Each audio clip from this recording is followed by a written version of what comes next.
Hello বন্ধুরা, welcome back to my channel stitching theory. আজ আমি আপনাদের জন্য ডে 2 ক্লাস নিয়ে চলে এসেছি। এই ভিডিওতে আমি আপনাদের শেখাবো কিভাবে ববিনের সুতো পরাবেন, মেশিনের সূচ কিভাবে লাগাবেন সহ আরও অনেক কিছু। ভিডিওটি পুরোটি দেখুন, আশা করছি নতুন অনেক কিছুই শিখতে পারবেন।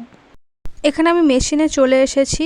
মেশিনের একদম উপরে এটাকে বলে স্পুল পিন, এর মধ্যেই সুতোটা লাগাতে হয়। ববিনের সুতো গোড়ানোর জন্য আমাদের এই চাকাটার সাহায্য লাগছে, এটা দিয়েই আমরা সুতো গুড়িয়ে নেব। প্রথমে ববিনে কিছুটা সুতো হাত দিয়ে গুড়িয়ে নেব। খেয়াল রাখতে হবে সুতোটা উপর থেকে নিচে এইভাবে নামবে, নিচ থেকে উপরে সুতো থাকলে কিন্তু সুতো উঠবে না, তাই ঠিক করে ধরতে হবে। এবার একটা স্ক্রুড্রাইভার দিয়ে ববিনের মিডিলে এইভাবে রেখে সুতো গোড়াতে হবে। আর হ্যাঁ, একটা কাপড় ইউজ করবেন এভাবে, না হলে সুতো লেগে হাত কেটে যেতে পারে।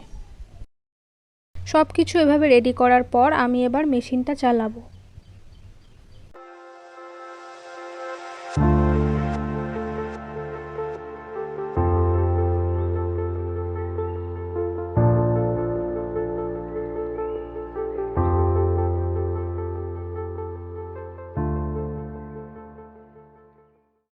দেখুন কত সুন্দর আর সহজভাবে আমরা ববিনের সুতো গুড়িয়ে নিলাম। এবারে আমি আপনাদের দেখাবো ববিন কেশে কিভাবে অ্যাটাচ করতে হয়। কেশে অ্যাটাচ করার সময় দেখবেন সবসময় যেন সুতোটা উপর থেকে নিচে নামে। এরকম সুতো নিচ থেকে উপরে উঠলে কিন্তু হবে না, এটাই সঠিক পদ্ধতি।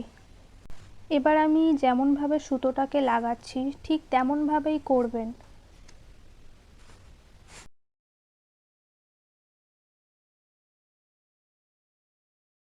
দেখলেন তো কত সহজভাবে আমরা কেশে ববিনটা অ্যাটাচ করে নিলাম। এইভাবে যদি আপনারাও অ্যাটাচ করেন তাহলে কোনো প্রবলেম হবে না।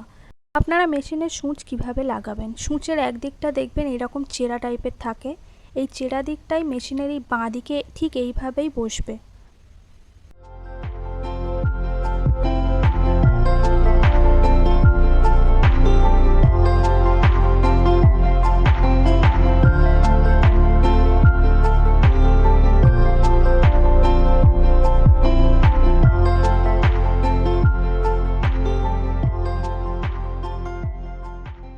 আমার সূচটা অ্যাটাচ করা হয়ে গেছে।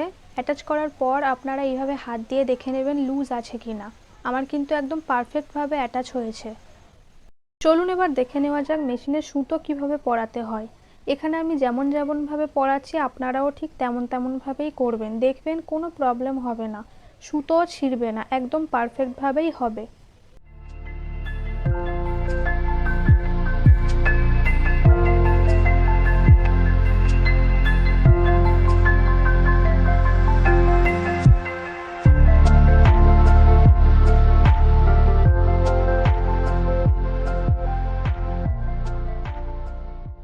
এই ছিল আমার আজকের ভিডিও। আশা করছি আপনারা অনেক কিছুই শিখতে পেরেছেন। যদি আমার ভিডিও আপনাদের ভালো লাগে তাহলে লাইক অ্যান্ড সাবস্ক্রাইব করে আমার পাশে থাকবেন।